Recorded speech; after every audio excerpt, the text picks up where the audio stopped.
আসসালামু আলাইকুম। সংবাদে আপনাদের সবাইকে স্বাগত। সংবাদ শিরোনাম। পিয়ার নিয়ে মতবিরোধী রাজনীতির মাঠে উত্তাপ। আনুপাতিক হারে ভোট হলে বন্ধ হবে টালবাহানা, বলছে জামায়াত। জাতীয় স্বার্থের বাইরে গেলে ভয়ঙ্কর পরিণতির হুঁশিয়ারি বিএনপির।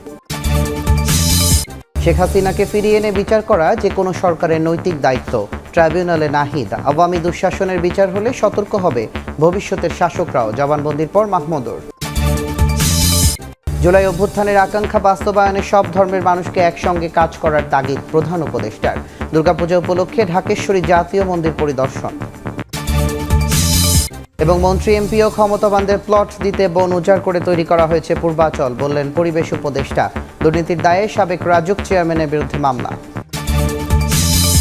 রাজনৈতিক হীন উদ্দেশ্যে জাতীয় স্বার্থের বাইরে গিয়ে কেউ যদি পিআর চায় তাহলে ভয়ঙ্কর পরিণতি ডেকে আনবে বলে সতর্ক করেছেন বিএনপির স্থায়ী কমিটির সদস্য সালাউদ্দিন আহমদ। বলেন, আলোচনার টেবিলে না থাকা ইস্যু নিয়ে মাঠে নামলে তার জবাব মাঠেই দেয়া হবে। গুলশানে সাংবাদিকদের একথা বলেন তিনি।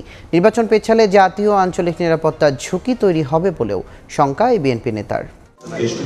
ঐকমত্য কমিশনের বৈঠকে চূড়ান্ত ঐক্যে পৌঁছাতে পারেনি রাজনৈতিক দলগুলো, কিন্তু সরকারের ঘোষণা অনুযায়ী ফেব্রুয়ারিতে নির্বাচন সামনে রেখে চলমান আলোচনার মধ্যেই সংখ্যানুপাতিক বা পিআর পদ্ধতির নির্বাচন দাবিতে আন্দোলনে যাচ্ছে জামায়াত ইসলামী সহ বেশ কয়েকটি ইসলামী দল। সাম্প্রতিক পরিস্থিতি নিয়ে গুলশানে নিজ বাসায় সাংবাদিকদের সঙ্গে কথা বলেন বিএনপির স্থায়ী কমিটির সদস্য সালাউদ্দিন আহমদ। তার মতে, রাজনৈতিক হীন উদ্দেশ্যে জাতীয় স্বার্থের বাইরে গিয়ে পিআরের দাবি ভয়ঙ্কর পরিণতি ডেকে আনবে। রাজনৈতিক হীন উদ্দেশ্যে অথবা কিছু আসন বেশি প্রাপ্তির উদ্দেশ্যে যদি আমরা একটা অস্থিতিশীল রাষ্ট্র ব্যবস্থা, সরকার ব্যবস্থা, সংসদীয় ব্যবস্থার দিকে যাই, তাহলে এটা আমাদের জাতীয় জীবনের জন্য একটা ভয়ঙ্কর পরিণতি নিয়ে আসবে ভবিষ্যতে। সেজন্য আমরা এই পিআর পদ্ধতিকে প্রত্যাখ্যান করি। আমরা সেটার বিপক্ষে আমাদের যে বক্তব্য, আমরাও সেটা মাঠে দেব। ঘোষিত সময়ে আগামী নির্বাচন না হলে জাতীয় ও আঞ্চলিক নিরাপত্তা নিয়ে শঙ্কা তৈরি হবে বলেও জানান বিএনপির এই নেতা। যদি আমরা স্থিতিশীল রাজনৈতিক সরকার প্রতিষ্ঠা না করতে পারি জাতীয় সংসদ নির্বাচনের মধ্য দিয়ে নির্দিষ্ট সময়ের মধ্যে, সেই ক্ষেত্রে জাতীয় নিরাপত্তা হুমকির মধ্যে পড়বে তা নয়, এখানে আঞ্চলিক নিরাপত্তার বিষয়টি জড়িত হয়ে যেতে পারে। কোনো রাজনৈতিক দল নিষিদ্ধের সিদ্ধান্ত বিচারিক প্রক্রিয়ায় সম্পন্ন হওয়া উচিত বলে মনে করেন সালাউদ্দিন আহমদ। বিচারিক প্রক্রিয়ার মধ্য দিয়ে কোনো রাজনৈতিক দলকে রাজনৈতিক দল হিসাবে নিষিদ্ধ করার যে বিষয়টি সেটা নির্ধারিত হোক। নির্বাহী আদেশের মধ্য দিয়ে যদি আমরা রাজনৈতিক দলের নিষিদ্ধ চাই, তাহলে সেটা হবে একটা ভয়ঙ্কর চর্চা। জাতীয় সংসদ ছাড়া সংবিধান সংশোধন করা যাবে না বলেও সাফ জানান বিএনপির এই নেতা। এদিকে পিআর পদ্ধতিতে ভোট হলে টালবাহানা বন্ধ হবে বলে জানিয়েছে জামায়াত ইসলামী। আলোচনার মাধ্যমে জনগণের মতের প্রতিফলন হবে বলেও আশাবাদী দলটি। অন্যদিকে আনুপাতিক হারে ভোটের দাবিতে অনড় ইসলামী আন্দোলনও। একই সঙ্গে নির্বাচনের আগে জুলাই সনদের আইনি স্বীকৃতি চায় দলটি। পিআর পদ্ধতিতে জাতীয় নির্বাচন, জুলাই সনদে আইনি ভিত্তিসহ বেশ কিছু দাবিতে রাজধানীর বাসব খেলার মাঠে ইসলামী আন্দোলনের গণসমাবেশ। সোমবার বিকেলে গণসমাবেশে আসন্ন জাতীয় নির্বাচন সামনে রেখে পিআর পদ্ধতিতে ভোট এবং নির্বাচনের আগেই জুলাই সনদে আইনি স্বীকৃতি দাবি করেন ইসলামী আন্দোলনের আমির মুফতি সৈয়দ মোহাম্মদ রেজাউল করিম। আমাদের এই নির্বাচনের আগেই জাতীয় আমাদের এই জুলাই সনদের আইনি স্বীকৃতি দিতে হবে। আর একটা দাবি আমাদের মৌলিক হলো পিআর পদ্ধতিতে নির্বাচন হতে হবে। পিআর পদ্ধতির নির্বাচনের মাধ্যমে ফ্যাসিস্ট চরিত্রের সরকার তৈরি হওয়ার সুযোগ থাকে না। এদিন জামায়াতে ইসলামীর শীর্ষ নেতাদের সঙ্গে সাক্ষাৎ করেন ইউরোপিয়ান পার্লামেন্টের উচ্চ পর্যায়ের প্রতিনিধি দলের সদস্যরা। ঢাকা ইউরোপিয়ান ইউনিয়নের দূতাবাসে বৈঠক শেষে সাংবাদিকদের সঙ্গে কুশল বিনিময় করেন জামায়াতের আমির। তাড়াতাড়ি সুস্থ হয়ে যেন আবার আপনাদের সাথে মিলেমিশে একসাথে কাজ করতে পারি। পরে আনুষ্ঠানিকভাবে ব্রিফ করেন দলটির নায়েবে আমির সৈয়দ আব্দুল্লাহ মোহাম্মদ তাহের। বলেন, বৈঠকে নির্বাচন পদ্ধতি সংস্কার নিয়েও আলোচনা হয়েছে। ডাকসু এবং জাকসু নির্বাচন নিয়ে যে টালবাহানা হয়েছে, পিআর হলে জাতীয় নির্বাচনে এসব হবে না।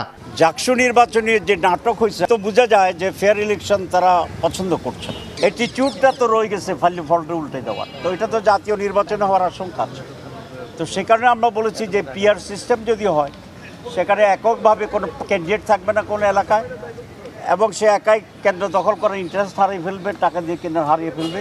31টি রাজনৈতিক দলের মধ্যে 26টি দলই পিআর পদ্ধতিতে নির্বাচন চাই উল্লেখ করে অধিকাংশের ঐক্যের ভিত্তিতেই বাংলাদেশ এগিয়ে যাবে বলে আশা প্রকাশ করেন আব্দুল্লাহ তাহের। জুলাই আগস্টের হত্যাকাণ্ডের বিচারের অগ্রগতিতে সন্তুষ্ট এনসিপির আহ্বায়ক নাহিদ ইসলাম বলেন, ভবিষ্যতেও বিচার যেন অব্যাহত থাকে এ বিষয়ে রাজনৈতিক দলগুলোকে অঙ্গীকার করতে হবে।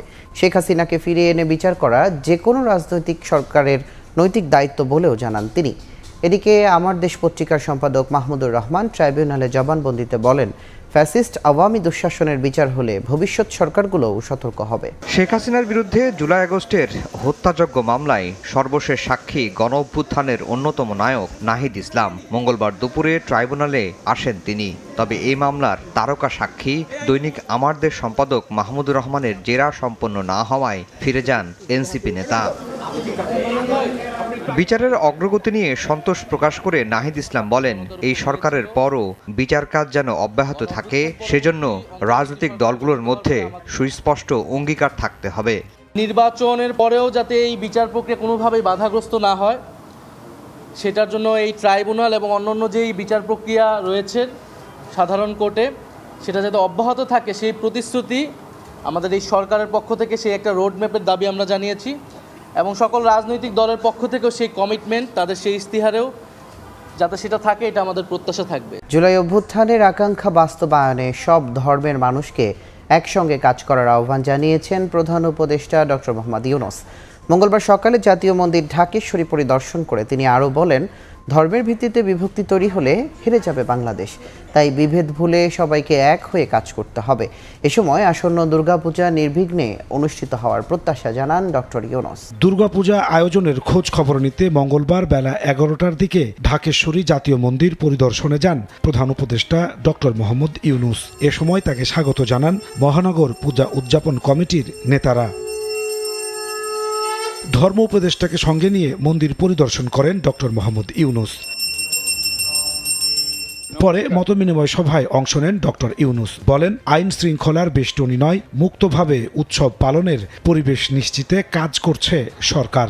আমরা নিরাপত্তা বাহিনীর বেষ্টনীর মধ্যে আমাদের ধর্ম পালন করতে চাই না। আমরা নাগরিক হিসেবে মুক্তভাবে যার যার ধর্ম পালন করতে চাই। এই অধিকার আমাদের নিশ্চিত করতে হবে।